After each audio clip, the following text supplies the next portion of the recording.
Very very good evening to all of you. I hope सारे बेहद शानदार होंगे और आज की सेशन के लिए बेहद एक्साइट होंगे। देखो यार, शाम 7 बजे का मतलब कहीं ना कहीं सीए फाउंडेशन वालों के लिए सीटीसी क्लासेस हो ही जाता है, बिकॉज इतने वक्त से आप लोग का जो ऐसा सपोर्ट मिला है वो एक रीजन रहा है कि शाम 7 बजे मतलब CTC classes. End of course जब आप ये कमेंट्स कर रहे होते हैं सीए फाउंडेशन मतलब सीटीसी क्लासेस, तो हमारी रिस्पॉन्सिबिलिटी बन जाती है हर वो चीज क्रिएट करके आपको दी जाए जिसके आप सच में हकदार हैं। तो ये सेशन बेसिकली डिजाइन करा गया है सीए फाउंडेशन जून 2022 स्टूडेंट्स के लिए and specifically paper number 2 business law के लिए।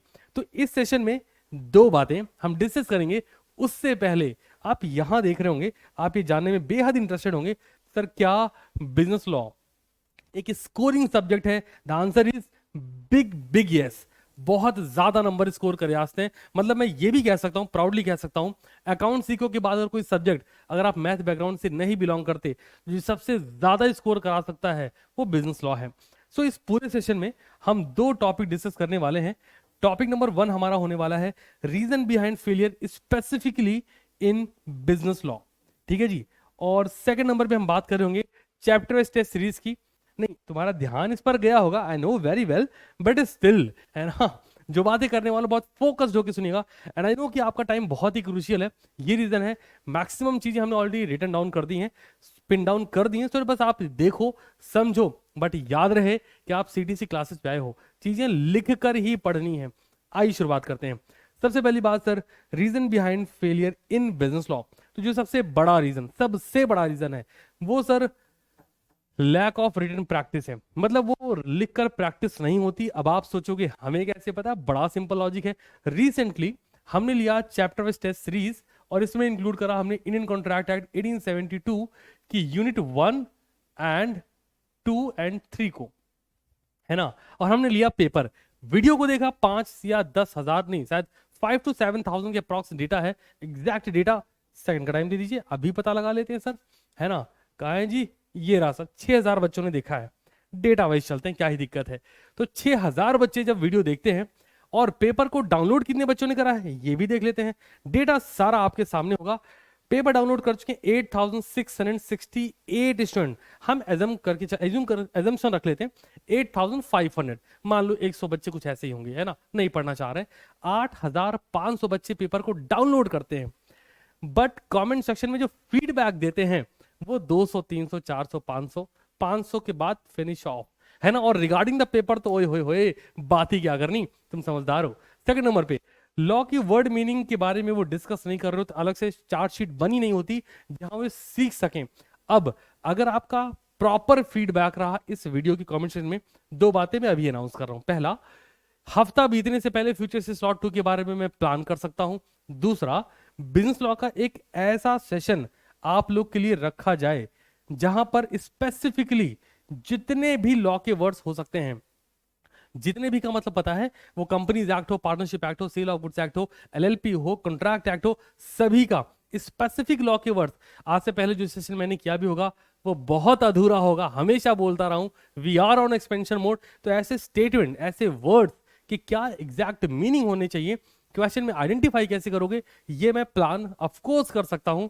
और ये तय रहा कि जो हम प्लान कर देंगे वो बहुत ही अलग लेवल का होगा इस बार, क्योंकि इससे पहले ऐसा हुआ भी नहीं है। तो ये करने का मौका अगर आप मुझे देना चाहते हैं, कमेंट सेक्शन में आप मुझे जरूर बताएं कि हाँ आप ये चाहते हैं कि लॉ का वर्ड मीनिंग का स्पेसिफिक एक अलग लेवल का सेशन आपके लिए प्लान किया जाए। और फ्यूचर से स्लॉट 2 उसी बेसिस पे मैं प्लान करूं। अगर आपके कमेंट्स भरे हुए, आज मुझे लगा कि इस वीडियो में आपके कमेंट्स आए हैं, तो विद इन अ वीक मैं FCA 2 जरूर से आपके लिए प्लान कर दूंगा। थर्ड सर, पेपर अगर बात करी जाए पेपर्स की या फिर यू बात करी जाए चैप्टर टेस्ट सीरीज की, इनमें जो अटेम्प्ट हैं बेहद कम है। मतलब चैप्टर टेस्ट सीरीज में आपने देखा ये कि फीडबैक बहुत रेयर रहा है कमेंट सेक्शन में। और आपको पता है हमारे आपके बीच में अगर कोई ब्रिज है कम्युनिकेशन का, वो सिर्फ और सिर्फ कमेंट सेक्शन है ना। मैं आपसे कभी नहीं बोलता फॉलो मी ऑन इंस्टाग्राम, नहीं, रिक्वायरमेंट नहीं सर। आप आओ, पढ़ो और उसके बाद भी पढ़ो, क्योंकि अल्टीमेटली जो रिजल्ट आना है वो आपके पढ़ने से आना है ना। समझ रहे हो? फील आ रहा है तुम्हें? आगे बढ़ते हैं सर। वेटेज ऑफ क्वेश्चन आपको देखना है 2 मार्क्स, 3 मार्क्स, 4 मार्क्स, 5, 6, 7। ये जो मैंने लिखा है ना, ये कोई कहानी नहीं है। ICAI इन नंबर्स के अकॉर्डिंग क्वेश्चन पेपर में क्वेश्चन देता है। मतलब 2 नंबर के भी क्वेश्चन आते हैं, 6 नंबर, 7 नंबर, 5, 4, 3, इन नंबर के क्वेश्चन आते हैं। अब सोचो जरा, आपकी जो प्रैक्टिस है वो ऑल्दो ऐसी है ही नहीं, आपने या तो बहुत बड़े बड़े क्वेश्चन पढ़ रखे हैं या तो आप क्विज खेल रहे हैं। ये एक बहुत ही अलग चीज है। I can't identify right now कि ये क्यों कर रहे हो आप, है ना। आप क्विज खेल रहे हो, एक लाइन 4 गोले दादा, वो मैथमेटिक्स एंड इकोनॉमिक्स में है, पेपर नंबर 3 पेपर नंबर 4 के लिए है, पेपर नंबर 2 के लिए बिल्कुल अलाउड नहीं है, और आप क्विज खेल रहे हैं जस्ट टू एंजॉय, है ना। एंजॉयमेंट चाहिए आपको, मजा आता है, आप अपनी नॉलेज एनहांस कर रहे हैं। धोखा है ये, है। मैं किसी टीचर के अगेंस्ट नहीं बोल रहा, मैं तुम्हारे फेवर में बात बोल रहा हूँ, है ना। तुम्हें ये फील होना चाहिए, मैं कभी भी पब्लिक प्लेटफॉर्म पे कुछ भी कहूंगा वो सिर्फ तुम्हारे फेवर में है, कि अगर मैं, भाई आपको क्या लगता है हमारे पास नहीं है, बट वो सीपीटी के दौरान होता था। ध्यान से सुन लो, कॉमन प्रोफिशिएंसी टेस्ट जब होता था, जब ये सीए फाउंडेशन नहीं था दादा, 2018 में सीए फाउंडेशन बना है, इससे पहले कॉमन प्रोफिशिएंसी टेस्ट सीपीटी हुआ करता था। तब बिजनेस लॉ जो है ये तब भी एग्जिस्ट करता था, ध्यान से समझिए। और कॉन्ट्रैक्ट एक्ट लॉ में फिर भी था, है ना। सेल ऑफ गुड्स एक्ट था, पार्टनरशिप एक्ट था, अवेलेबल था। और उस वक्त में सीपीटी के दौरान पेपर सब्जेक्टिव डिस्क्रिप्टिव नहीं होते थे, एमसीक्यू बेस्ड होते थे। तो ये पुरानी पीडीएफ्स हैं, हम 18 अटेम्प्ट से पढ़ा रहे भाई। ऑफलाइन हमारा भी 18 अटेम्प्ट हो चुका है, मतलब साफ पीडीएफ हमारे पास भी होंगी। तो हम क्या करें, क्विज खेलना चालू कर दें तुम्हारे साथ, और तुम्हें मजा आएगा, ये फैक्ट है, तुम्हें बड़ा अच्छा लगेगा, सर इसका आंसर मैंने सही दे दिया। एग्जामिनेशन में एक लाइन 4 गोले नहीं होने वाले, बिजनेस लॉ में तुम्हें लिखना पड़ेगा, और इसके वेटेज के अकॉर्डिंग लिखना पड़ेगा। इट्स अ रिक्वेस्ट कि आप प्लीज ये समझें, आपके फेवर में मैं बातें बोल रहा हूँ, हालांकि ये बोलने की जरूरत होनी नहीं चाहिए, बट मैं बच्चों को देखता हूँ उनको क्विज में मजा आ रहा है। एक ने हमसे पूछा था, कल ही की बात है, सर आप भी क्विज रख लो ना, मजा आएगा, क्या मेंटी क्विज रख लो। मैंने कहा ठीक है, तो मैं इसको कंक्लूड कर दे रहा हूँ आपके साथ, ठीक है। आई बिलीव आप ये समझ गए। अगर समझ गए अभी वीडियो को पॉज कर मुझे कमेंट करके बताएं कि क्या आपको ये वाली चीज मैंने बताई ये रिलेटेबल लग रही, समझ आ रही कि नहीं। एट द एंड आपको मॉड्यूल को, mock test paper, revision test paper, previous year paper, इनकी इंपॉर्टेंस को समझना है।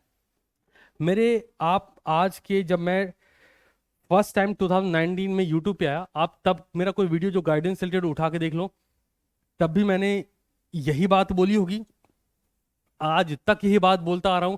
पिछले 18 टाइम से जब मैं ऑफलाइन पढ़ा रहा हूं, हर वक्त यही बात बोली है। अगर not just for CA foundation, आप कोई सा भी लेवल उठा लो, फाउंडेशन हो, intermediate group 1, group 2, final group 1, group 2, both group, जो तुम्हें समझना है, हर जगह सिर्फ ये चीज काम कर रही होती। हाँ, टैक्सेशन, जीएसटी, कुछ एक स्पेसिफिक ईआईएम, कुछ एक स्पेसिफिक सब्जेक्ट है जहां पर हमें रेफरेंस बुक लेनी पड़ती है। दैट डजंट मीन कि सब जगह, इवन फाउंडेशन में तो रिक्वायरमेंट ही नहीं सर, ये फैक्ट है। बाकी आप समझदार हैं।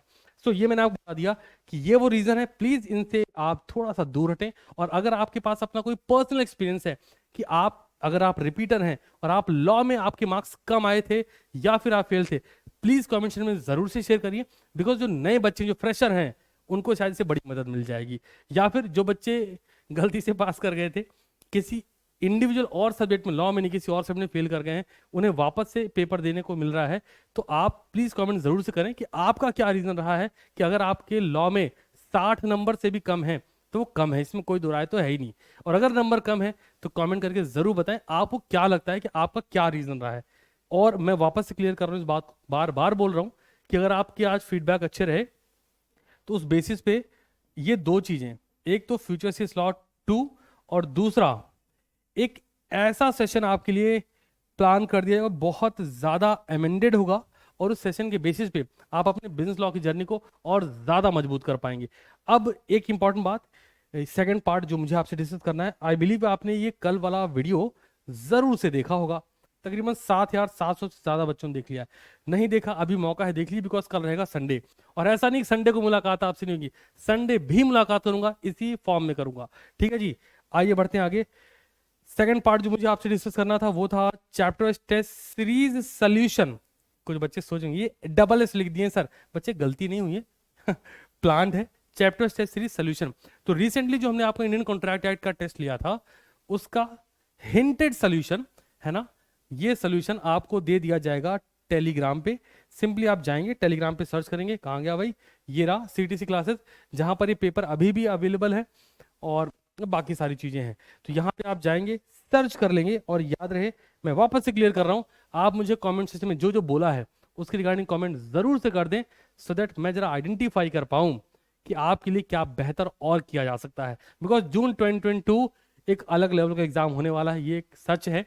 आगे मैं इस पर मैं एनालिसिस कर रहा हूं, मैं आपके साथ जरूर से कुछ पॉइंट शेयर करूंगा जहां से आपको रियलाइज होगा कि हाँ, आईसीआई भी एक अलग मोड में है कहीं ना कहीं, है ना। सो यस, मैं वेट करूंगा आप सभी के कमेंट्स का। That's all from my side for today session. I believe कि इस सेशन के थ्रू आपको एक होप दे पाया होगा कि हाँ, बिजनेस लॉ जिस सब्जेक्ट की हम लोग बात कर रहे हैं, ये सच में एक स्कोरिंग सब्जेक्ट है।